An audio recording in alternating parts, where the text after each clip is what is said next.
தமிழ்நாட்டின் தலையெழுத்தை மாற்ற போகிற மந்திரம் தர்மத்தாயின் தல புதல்வன்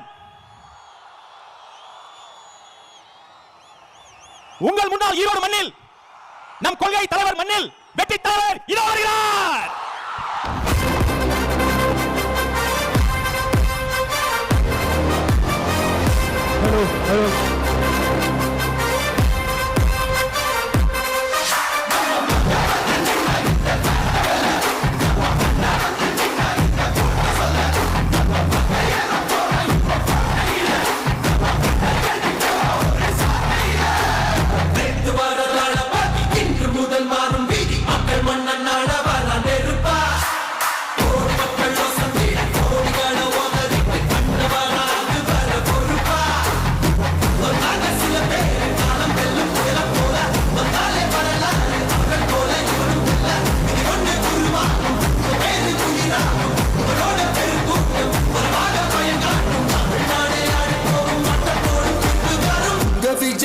விஜய் உயிர் என்ன வரனா விஜய் எளியவன் குரல்னா விஜய் தனியார் இல்ல கடல்னா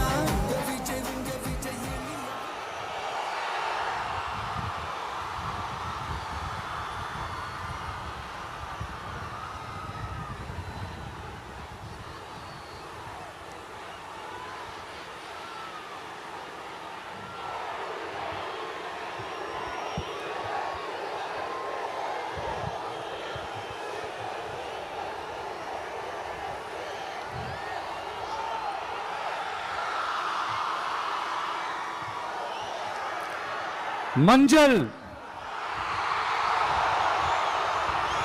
மஞ்சள் பொதுவா நல்ல காரியங்கள் ஸ்டார்ட் பண்றதுக்கு முன்னாடி இந்த மஞ்சள் எடுத்து வச்சு தான் ஸ்டார்ட் பண்ணுவாங்க. நம்ம வீட்டில் கூட நம்ம அம்மா அக்கா தங்கைகள் நமக்காக நாம நல்லா இருக்கணும்ன்றதுக்காக மஞ்சள் புடவை கட்டிக்கிட்டு தான் வேண்டிக்குவாங்க. அப்படி அந்த மஞ்சள்னாலே ஒரு தனி வைப்பு தாங்க. நம்ம கொடியில கூட அந்த வைப்ரண்டான அந்த எனர்ஜெட்டிக்கான அந்த மஞ்சள் இருக்குமே, அந்த மாதிரி மங்களகரமான மஞ்சள் விளையிற பூமி தான் இந்த ஈரோடு பூமி. இங்க வந்து மஞ்சளை பத்தி பேசாம வேற எங்க போய் பேசுறது? அது மட்டும் இல்ல,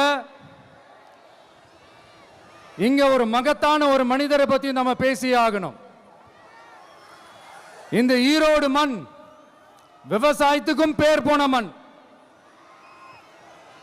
இங்க நடக்கிற அந்த விவசாயத்துக்கு மிக முக்கியமான ஒரு கவசமா இருக்கிறது என்ன தெரியுமா?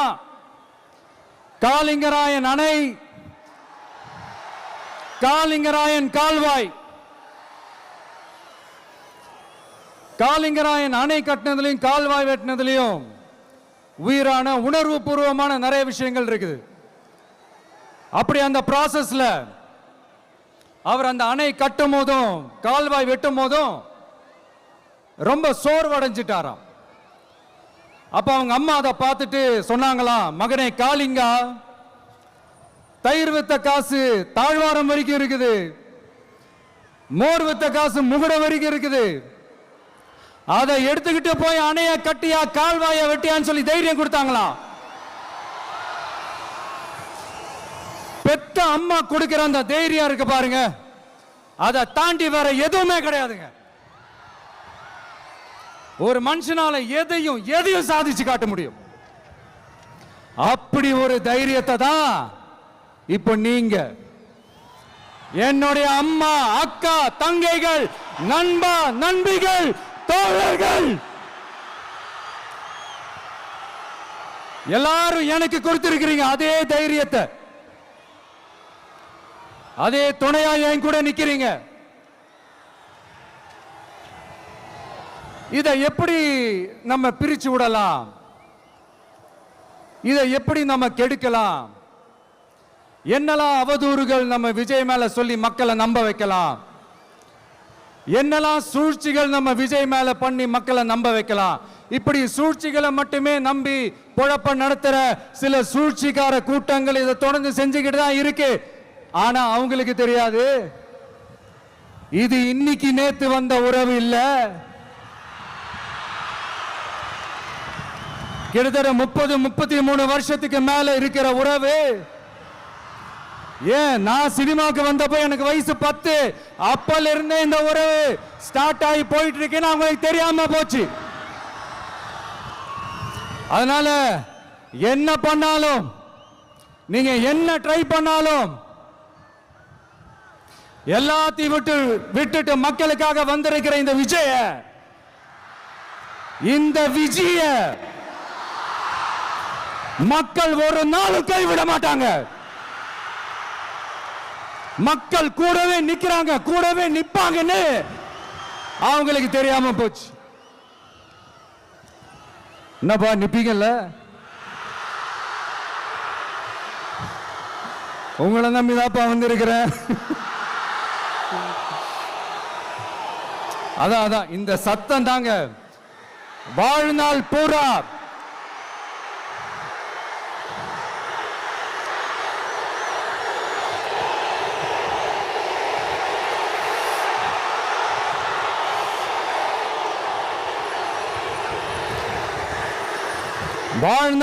உங்களுக்கு நன்றியோடவே இருப்பேன். இப்போ நம்ம காளிங்கராயன் அவர்கள் அணையை கட்டுறதுக்காக பவானிக்கு போய் பார்க்கும்போது ஒரு இடத்துல ஒரு பாம்பு வந்து உட்கார்ந்துச்சான், படுத்துச்சான். அது படுத்த இடத்துல தான் அவர் அணையை கட்ட ஸ்டார்ட் பண்ணாராம். அப்புறம் அந்த பாம்பு வளைஞ்சி நெளிஞ்சி போற இடத்துலலாம் கால்வாயை வெட்டினார்னு சொல்லி சில வாய்மொழி கதைகள்லாம் சொன்னாங்க. தண்ணியை சேமிச்சு வச்சு குடிக்கிறதுக்கும் விவசாயத்துக்கும். தம்பி கீழே இறங்கு, தம்பி கீழே இறங்குப்பா, ப்ளீஸ் கீழே இறங்குப்பா.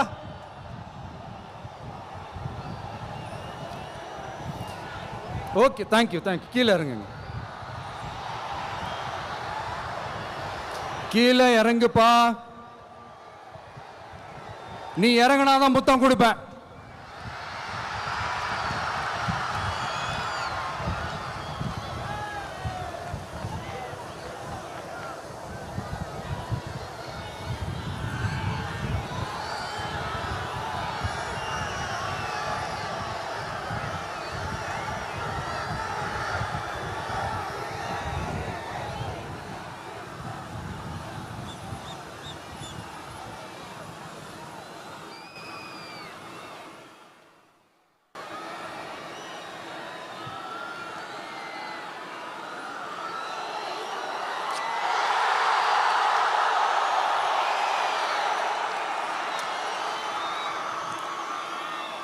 இப்படி தண்ணியை சேமிச்சு வச்சு குடிக்கிறதுக்கும் விவசாயத்துக்கும் வழி வகுக்கிறது எவ்வளவு பெரிய ஒரு நல்ல விஷயம்.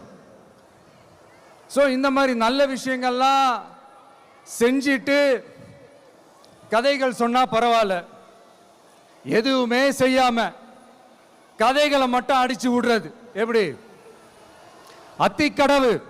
அத்திக்கடவு அவிநாசி திட்டத்தை இன்னும் விரிவுபடுத்தினா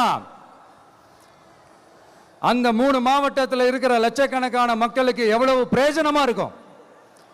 எத்தனையோ லட்சம் ஏக்கர் நிலங்கள்ல விவசாயம் நடத்தினா எவ்வளவு பிரயோஜனமா இருக்கும். ஏன் அதெல்லாம் பண்ண மாட்டேன்றீங்க? வள்ளுவர் கோட்டத்துக்கு காட்டுற அக்கறைய இங்க மக்கள் வாழ்வாதாரத்தில் கொஞ்சம் காட்டலாம்ல, ஏன் காட்ட மாட்டேன்றீங்க?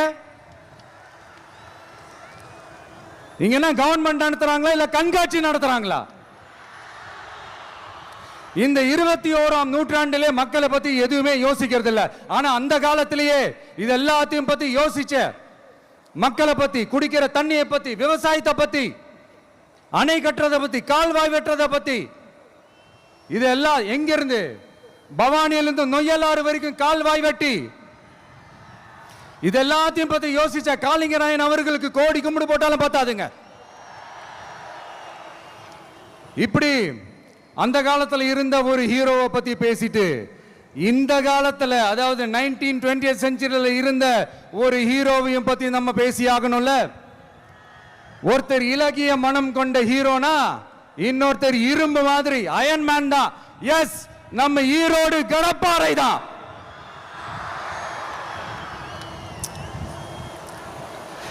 ஒட்டுமொத்த தமிழ்நாட்டையே திருப்பி போட்ட சீர்திருத்த நெம்புகோல். ஈரோடு மாவட்டத்தில் பிறந்த அவர்தான் இந்தியாவுக்கே இடஒதுக்கீடு சம்பந்தமான அரசியல் சட்டத்தை திருத்தறதுக்காக போராட்டம் நடத்தினவர் யாரு? நம்ம தந்தை பெரியாரு. 100 வருஷத்துக்கு முன்னாடியே வகுப்பு வாரி பிரதிநிதித்துவம் வேணும்னு கேட்டவர். அன்னைக்கும் சரி இன்னைக்கும் சரி ஒரு ஆச்சரியத்தோட பார்க்கக்கூடிய ஒரு மனிதர், நம்மளுடைய கொள்கை தலைவர். அப்ப அண்ணாவும் எம்ஜிஆரும் யாரு? பெரியார் அவர்கள் கிட்ட இருந்து எங்களுக்கு தேவையான கொள்கைகளை எடுத்துக்கிட்டோம். அவரை ஃபாலோ பண்ற, அவரை வழிகாட்டி ஏத்துக்கிட்ட அண்ணா அவர்கள் கிட்ட இருந்தோம், எம்ஜிஆர் அவர்கள் கிட்ட இருந்தோம் தேர்தல் அணுகுமுறையை எடுத்துக்கிட்டோம். அண்ணாவும் எம்ஜிஆரும் தமிழ்நாட்டோட சொத்து. அவங்கள பயன்படுத்துறத பத்தி யாரும் இங்க கம்ப்ளைண்ட்லாம் பண்ண முடியாது. அண்ணா எங்களோடது, எம்ஜிஆர் எங்களோடது, நீங்களா எடுத்துக்க கூடாது அப்படிலாம் யாரும் இங்க அழுதுட்டு இருக்க முடியாது, சொல்லிவிட்டேன். அதனால நாங்க ஒரு வழியில அரசியல் செஞ்சுக்கிட்டு போயிட்டு இருக்கிறோம். உங்களுக்கு தான் டிவிக்கே ஒரு பொருட்டே இல்லைல்ல, அப்புறம் ஏன் கதறீங்க? அப்புறம் ஆளாளுக்கு அங்க போயிட்டு இங்க போயிட்டு புலம்பி தள்ளிக்கிட்டு இருக்கிறீங்க. இது எப்படி இருக்கு தெரியுமா? எனக்கு பயம் இல்ல, எனக்கு பயம் இல்ல அப்படின்னு சத்தமா சவுண்ட் விட்டுக்கிட்டே சத்தமா பாட்டு பாடிக்கிட்டே இந்த நடுங்கிக்கிட்டே சின்ன பசங்க நடந்து போவாங்க, அந்த மாதிரி இருக்கு. முதல்ல மண்டையில இருக்கிற கொண்டைய மறைங்க சார்.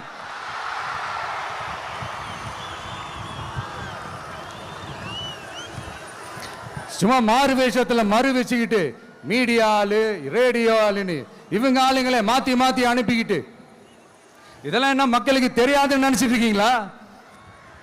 மக்கள் எல்லாத்தையும் உன்னிப்பா கவனிச்சிட்டு இருக்காங்க. அதனாலதான் சொல்றேன், உங்களுக்கு நீங்க கொள்ளையடிச்சு வச்சிருக்கிற காசு தான் துணை. ஆனா எனக்கு என் மேல எல்லையில்லா பாசம் வச்சிருக்கிற இந்த மாசு தான் துணை.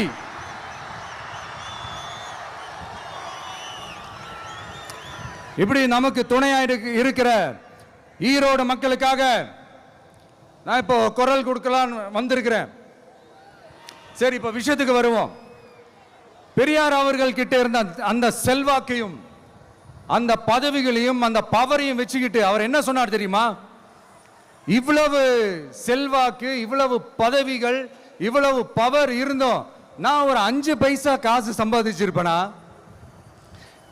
எனக்கோ இல்லை என் குடும்பத்துக்கோ பட்டங்கள் வேணும், பதவி வேணும்னு ஏதாவது கேட்டிருப்பேனா? இல்ல ஏதாவது லாபம் பார்த்திருப்பேனா? இல்ல எதுக்காவது ஆசைப்பட்டிருப்பேனா? ஆனா அவர் பேரை சொல்லிக்கிட்டு அவருடைய கொள்கையை ஃபாலோ பண்றதா சொல்லிக்கிட்டு இப்ப ஆட்சியில இருக்கிறவங்க என்னெல்லாம் செய்யறாங்கன்னு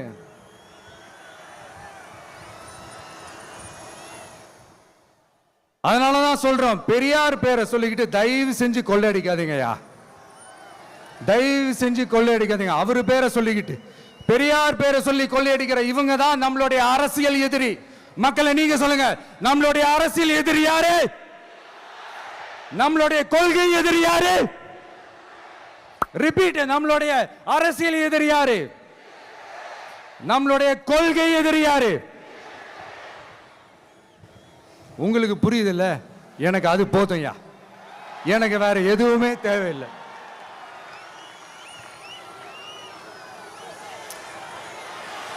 அதனாலதான்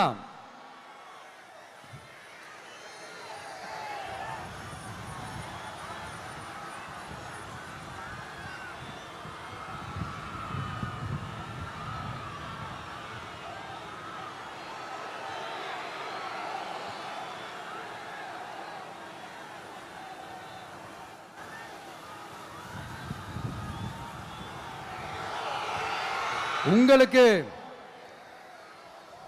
நம்மளை பற்றி நம்ம அரசியலோட நீங்கள் எல்லாரும் என்னோட அரசியலோட கனெக்டடாக இருக்கீங்கன்றது ரொம்ப தெளிவாக தெரியுது.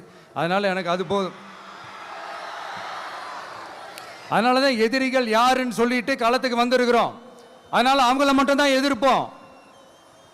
அதுவும் அந்த எதிரிகள் யாரு இப்போ இங்க 2026 சட்டமன்ற தேர்தலில் களத்தில் இருக்கிறாங்களோ அவங்கள மட்டும்தான் எதிர்ப்போம்.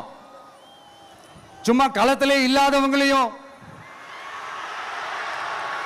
களத்துக்கும் அவங்களுக்கும் சம்பந்தமே இல்லாதவங்களையும் எதிர்க்கிற ஐடியாலாம் இல்ல பாஸ். நீங்க கேட்கிறீங்கன்றதுக்காகலாம் எதிர்த்துட்டு இருக்க முடியாது பாஸ். எங்களுக்கு நிறைய வேலை இருக்குது.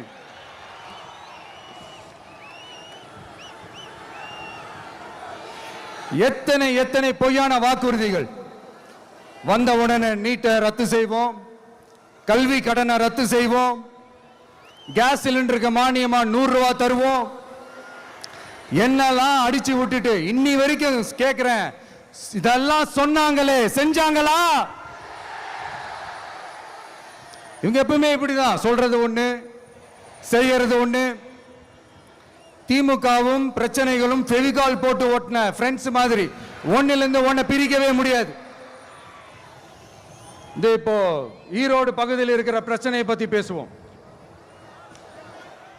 பெரியார் பேரை மட்டும் சொல்லிக்கிட்டு எப்படி அவரோட கொள்கைகளுக்கு எதிராக செயல்படுறாங்களோ அப்படிதான் இந்த மஞ்சள் நகரத்தோட மஞ்சளுக்கும் ஒண்ணும் பண்ணல, மஞ்சள் விவசாயிகளுக்கும் ஒண்ணும் பண்ணல. ஆராய்ச்சி மையம், சிறப்பு மையம்னு கோடியா டெண்டர் விட்டாங்க, பேருக்கு கட்டிடத்தை கட்டினாங்க. ஆனா உலகமே போட்டி போட்டு வாங்குற மஞ்சளை மதிப்பு கூட்டி விற்பனை செய்ய, அதாவது அதோட வேல்யூ இன்க்ரீஸ் பண்ணி நம்ம விவசாயிகளுக்கும் இந்த மாவட்ட மக்களுக்கும் நன்மை செய்ய இதுவரைக்கும் என்ன செஞ்சிருக்காங்கன்னு யோசிச்சு பார்த்தா ஒரு பெரிய ஜீரோ தான். கரும்பு நெல்லுக்கு அரசாங்கம் விலை பிக்ஸ் பண்றாங்க, அதையும் ஒழுங்கா பண்றதில்ல. ஒவ்வொரு முறையும் பிரச்சனை. அங்க நெல் கொள்முதல் செய்யறதுல ஊழல். சரி, நாம கஷ்டப்பட்டு விளைய வச்சது வீணா போக கூடாதுன்னு நினைச்சு நம்ம விவசாயிகள் கேட்கிற லஞ்சத்தை கொடுத்தாலும் அதுக்கப்புறம் கூட அந்த கொள்முதல் ஒழுங்கா நடக்கிறது இல்லை. அதையும் தாண்டி ஏதோ ஒரு விலை விவசாயிகளுக்கு கிடைக்குது. அப்படிலாம் இல்லாம ஒழுங்கா நேர்மையா நம்ம மஞ்சளுக்கும் நியாயமான விலை பிக்ஸ் பண்ணி தரமான விதைகளை கொடுத்தா என்ன குறைஞ்சா போயிடுவாங்க? இதெல்லாம் யோசிக்கிறதுக்கு அவங்களுக்கு நேரமே இல்லை. 24/7 அவங்களோட யோசனை என்ன தெரியுமா? இந்த விஜயை எப்படி முடக்கலாம், தமிழக வெற்றி கழகத்தை எப்படியெல்லாம் முடக்கலாம், அப்படிதான் அவங்களுடைய சிந்தனையே 24/7. எத்தனையோ வருஷத்துக்கு முன்னாடி நம்ம காளிங்கராயர் நதிகளின் இணைப்புக்கு முன்னோடியா இருந்தார். பவானி ஆத்துல வர அதிகமான தண்ணீர் அணை கட்டி தேக்கி தண்ணீர் வறட்சியான பகுதிகளுக்கு அனுப்பினார். ஆனா இன்னைக்கு இவ்வளவு நவீன வசதிகள் இருந்தோம், இவ்வளவு சயின்ஸ் வளர்ச்சிகள் இருந்தோம், இவ்வளவு டெக்னாலஜி வளர்ச்சிகள் இருந்தோம், அவங்க வாக்குறுதியில் ஒன்று கொடுத்தாங்கல்ல, பவானி நொய்யலாறு அமராவதி 6 இணைப்பு திட்டத்துக்கு ஒரு துரும்ப கூட கிள்ளி போடல. வாக்குறுதி நம்பர் 103 சொன்னாங்களே செஞ்சாங்களா? சரி, இதாவது ஒரு பெரிய ப்ராஜெக்ட் வைங்க. ஆறுகளை சுத்தப்படுத்த பல ஆயிரம் கோடி நிதி ஒதுக்குவோம், தமிழ்நாட்டில் உள்ள ஆறுகளை சுத்தப்படுத்துவோம்னு சொன்னாங்களே செஞ்சாங்களா? ஆனா ஆத்து மணலை கொள்ளையடிக்கிறதுல மட்டும் வேலையை கரெக்டா செய்வாங்க. இதை நான் ஏன் திரும்ப திரும்ப சொல்றேன்னா, மக்களே நீங்க புரிஞ்சுக்கணும். கொஞ்சம் மசந்தா மற்ற மாவட்டங்கள்ல மணல் காணாம போன மாதிரி, மலைகள் காணாம போன மாதிரி, நம்ம மாவட்டத்தில் தனி வளத்தை கொடுத்த செம்மண்ணும் காணாம போறதுக்கு வாய்ப்பு இருக்கு மக்களே. நம்ம மண்ணுக்கும் நம்ம ஆத்துக்கும் நம்ம விவசாயிக்கும் தான் இந்த மோசமான நிலைமை. அதனால ஏதாவது தொழில் செஞ்சு பிழைக்கலாம்னு பார்த்தா அதுக்கும் எங்க விடுறாங்க? தொழில்னு பார்த்தா 30% நெசவாளர்களுக்கு கூலி பாக்கி. அரசாங்கம் நம்ம நெசவாளர்கள் கிட்ட இருந்து கொள்முதல் செய்த வேட்டி சேலைக்கான கூலியை கூட போராடித்தான் வாங்க வேண்டியதா இருக்குது.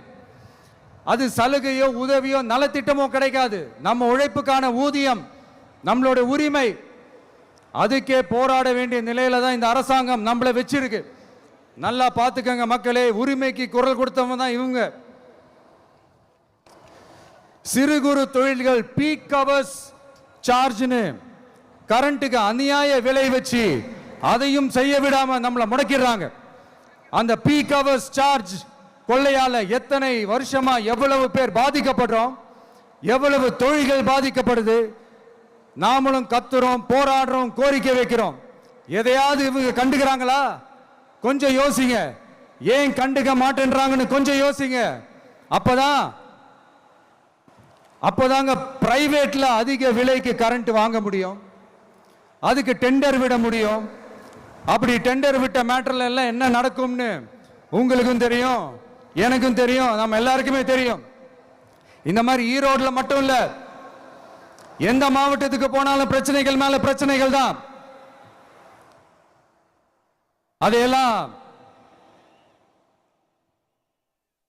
அதையெல்லாம் தீக்கிறதுக்கு ஒரு சொல்யூஷன் கூட சொல்லாம இதுல வேற பெருமையா மாடல் அரசு மாடல் அரசுங்கிறது. இல்ல நான் கேட்கிறேன், கூச்சமா இல்ல?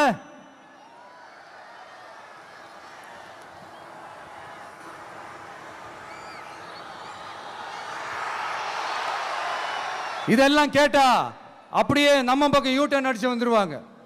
விஜய் என்ன அரசியல பேச மாட்டேன்றாரு, விஜய் என்ன சினிமா டயலாக் மாதிரி பேசுறாரு, விஜய் என்ன பஞ்ச் டயலாக் பேசுறாரு, விஜய் என்ன 10 நிமிஷம் தான் பேசுறாரு, 9 நிமிஷம் தான் பேசுறாரு. நான் எத்தனை நிமிஷம் பேசினா உங்களுக்கு என்ன சார்? நான் எப்படி பேசினா உங்களுக்கு என்ன சார்? உள்ள விஷயம் என்னன்னு பாருங்க சார். ஒவ்வொரு மாவட்டத்துக்கும் போய் மக்கள் ஃபேஸ் பண்ற பிரச்சனைகளை எடுத்து பேசிட்டு இருக்கிறேன். பின்ன அது அரசியல் இல்லாம வேற எதுதான் அரசியல்? உங்களை மாதிரி தனிப்பட்ட முறையில தரக்குறைவா அசிங்கமா பேசுறதுதான் அரசியல்னா அந்த அரசியல் நமக்கு வராது. வராதுன்னா நல்லாவே வரும். உங்களை விட எனக்கு அது நல்லாவே வரும். வேணான்னு விட்டு வச்சிருக்கிறோம். அப்புறம் உங்களுக்கு நமக்கு என்ன வித்தியாசம்? காஞ்சிபுரத்தில் நாம பேசும்போது இந்த மாதிரி உங்களால் அமைக்கப்பட போற ஆட்சியில நம்ம ஆட்சிக்கு வந்த உடனே என்னெல்லாம் செய்ய போறோம்ன்றது சிலது சொன்னோம். அதையெல்லாம் தப்பா புரிஞ்சுக்கிட்டு இப்போ சொல்றேன், விளக்கமா சொல்றேன், நான் சலுகைகளுக்கு எதிரானவன் கிடையாது. மக்களுக்கான சலுகைகளை இலவசம்னு சொல்லி அசிங்கப்படுத்துறதுல எனக்கு உடன்பாடு கிடையாது. மக்கள் காசுல மக்களுக்கு செய்யறதை எப்படி இலவசம்னு சொல்லுவீங்க? அப்படியே செஞ்சிட்டாலும் ஓசில போறேன்னு சொல்லி அசிங்கப்படுத்துறீங்க. என்ன கேட்கறதுக்கு ஆள் இல்லைன்னு நினைச்சீங்களா? மக்களுக்கு ஒண்ணுன்னா இந்த விஜய் வந்து நிப்பா, இந்த விஜய் வந்து கேள்வி கேட்பா. இந்த விஜய் எப்பவுமே மக்கள் பக்கம் தான், அதே மாதிரி மக்களும் என் பக்கம் தான். என் மக்கள் மானத்தோட மரியாதையோட கௌரவத்தோட வாழணும். என் மக்கள் யாருக்கும் கீழே கிடையாது. அப்படி அவங்க கௌரவத்தோட வாழணும்னா அவங்களுக்கான வாழ்க்கை தரம் உயரணும். வாழ்க்கை தரம் உயரணும்னா அவங்களோட வாழ்வாதாரம் உயரணும். வாழ்வாதாரம் உயர்ந்தாதான் பொருளாதாரம் உயரும். பொருளாதாரம் உயர்ந்தாதான் வசதி வாய்ப்புகள் உயரும். இதெல்லாம் உயர்ந்தாலே ஆட்டோமேட்டிக்கா அவங்களோட வாழ்க்கை தரம், அவங்களுக்கான மரியாதை, அவங்களுக்கான கௌரவம் எல்லாமே உயரும். இதுக்கான வழிகள், அந்த சூழல்களை அந்த கவர்மெண்ட் அமைச்சு கொடுக்கணும். இதுக்கான அந்த திட்டங்களை செயல்படுத்தணும். இதெல்லாம் செஞ்சாதான் அந்த அரசாங்கம் ஒரு நல்ல அரசாங்கம். இதைத்தான் சொன்னோம்.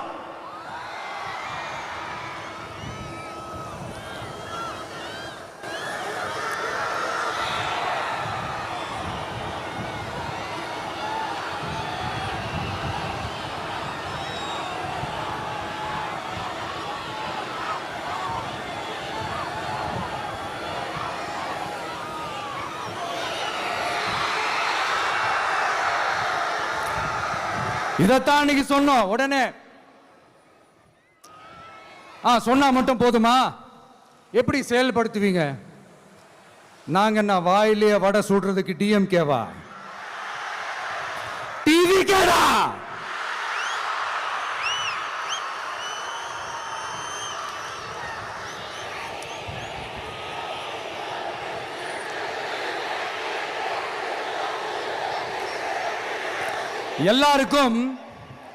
எல்லாருக்கும் நிரந்தரமான ஒரு வீடு இருக்கணும்னு சொன்னோம். உடனே எங்க ஆட்சியிலே நாங்க எல்லாரும் வீடு கட்டி கொடுத்துட்டோமே அப்படிங்கிறது. இல்லை, நான் கேட்குறேன், இங்க உங்களை தான் கேட்குறேன், இங்க வாடகைக்கு இருக்கிறவங்களே இங்க யாரும் இல்லையா? எல்லாருக்கும் சொந்தமா வீடு கட்டி கொடுத்துட்டாங்களா? அடுத்து வீட்டில் இருக்கிற ஒவ்வொருத்தரும் மினிமம் டிகிரி படிச்சிருக்கணும் அப்படின்னு சொன்னோம். உடனே எங்க ஆட்சியிலே எல்லாரும் டிகிரி படிச்சு முடிச்சிட்டாங்களே அப்படிங்கிற மாதிரி சொல்றது. அது உண்மைனா ஸ்கூல் லெவல்லையே டிராப் அவுட்ஸ் அதிகமானது யாரோட ஆட்சியிலங்க?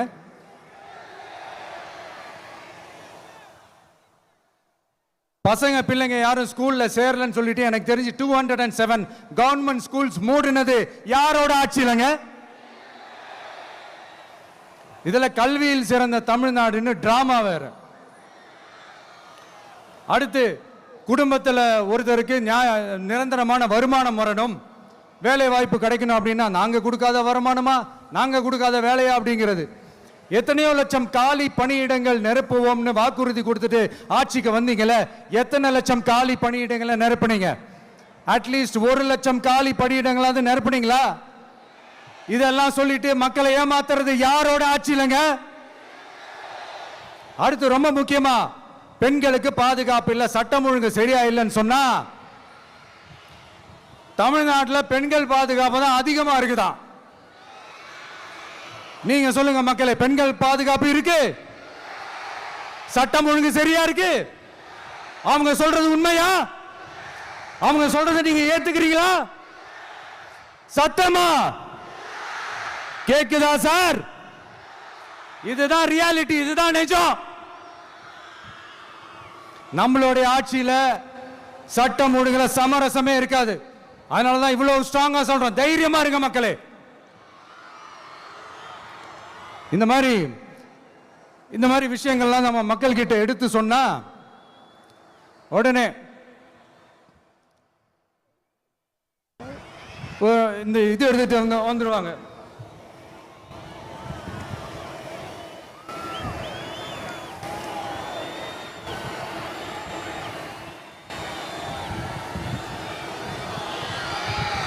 இந்த மாதிரி இதெல்லாம் என்னென்ன செய்ய போறோன்றது சிலதெல்லாம் காஞ்சிபுரத்தில் சொன்ன மாதிரி சொன்னா எல்லாத்தையும் தப்பா திருச்சி பேசிக்கிட்டு அவதூறு பரப்பிக்கிட்டு. நான் கூட யோசிப்பேன், எம்ஜிஆர் அவர்களும் மேடம் ஜெயலலிதா மேடம் அவங்களும் ஒரே வார்த்தையில சொல்லி இந்த திமுகவை காலி பண்ணாங்கல்ல. நான் கூட யோசிப்பேன், ஏன் இவ்வளவு ஹார்ஷா பேசுறாங்க, ஏன் இவ்வளவு ஹார்ஷா அவங்கள திட்டுறாங்கன்னு யோசிச்சது உண்டு. இப்பதானே புரியுது. அவங்க 2 பேரும் சொன்னதை இப்ப நானும் ரிப்பீட் பண்றேன். திமுக ஒரு தீய சக்தி, திமுக ஒரு தீய சக்தி, திமுக ஒரு தீய சக்தி, திமுக ஒரு தீய சக்தி, தீய சக்தி, தீய சக்தி, தீய சக்தி. என் நெஞ்சில் குடியிருக்கும் ஈரோடு மக்களே,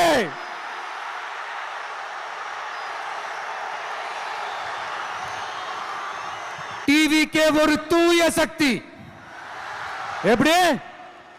டிவிகே ஒரு தூய சக்தி. தூய சக்தி டிவிகேவுக்கும் தீய சக்தி டிஎம்கேவுக்கும் தான் போட்டியே.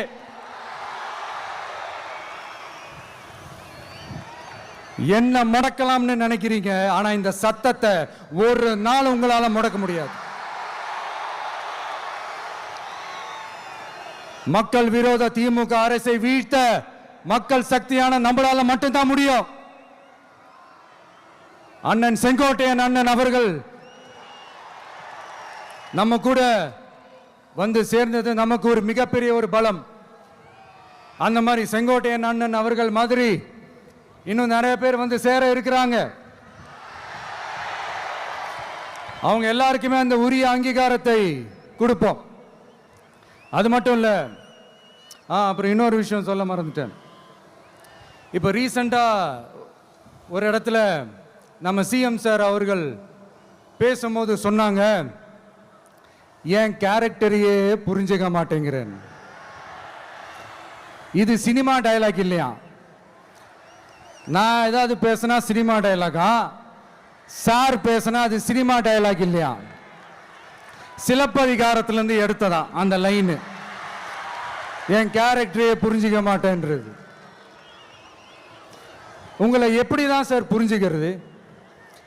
எந்தெந்த விஷயத்துலலாம் சார் உங்கள் கேரக்டர் நாங்கள் புரிஞ்சுக்கிறது? அதையும் நீங்களே சொல்லிட்டீங்கன்னா கொஞ்சம் நல்லா இருக்கும் சார். சட்டம் ஒழுங்குல நாடே சந்தி சிரிக்குது அதுலையா? பெண்கள் பாதுகாப்புல நாடே சந்தி சிரிக்குது அதுலையா? பொய் வாக்குறுதிகளா கொடுத்து ஏமாத்தி ஆட்சிக்கு வந்தீங்களே அதுலையா? எதுல தான் சார் உங்க கேரக்டர் நாங்க புரிஞ்சுக்கிறது? ஆனா ஒண்ணு, தமிழ்நாட்டில் ஆட்சி செய்யற நீங்களும் சரி, ஒன்றியத்தில் ஆட்சி செய்யறவங்களும் சரி, நீங்க ரெண்டு பேரும் முதல்ல என்னோட கேரக்டரை புரிஞ்சுக்கணும் சார். என்னோட கேரக்டர்னு சொன்னது நம்ம மக்களோட கேரக்டரை. 2026 சட்டமன்ற தேர்தலோட அந்த கேரக்டரே கொஞ்சம் வேற மாதிரி சார். அதை கொஞ்சம் தயவு செஞ்சு நீங்க புரிஞ்சுக்கணும் சார். புரிஞ்சுக்கலன்னா மக்களே உங்களுக்கு புரிய வைப்பாங்க சார். கான்பிடண்டா இருங்க சார், நல்லதே நடக்கும் சார். வெற்றி நிச்சயம் சார். மீண்டும் சந்திக்கும் வரை நன்றி, வணக்கங்க சார். நண்பா, நண்பிகள், இங்க வந்து எல்லாம் வந்து பார்த்தோம், எல்லாம் நல்லபடியாக நடந்தது. சேஃபா வந்துட்டு சேஃபா வீட்டுக்கு போயிடுங்க. எனக்கு எல்லாத்தையும் விட நீங்க தான் எனக்கு முக்கியம். தயவு செஞ்சு சேஃப்டியா போயிட்டு வாங்க. ஒரு ஈரோடு செல்ஃபி ஒன்று எடுப்போமா?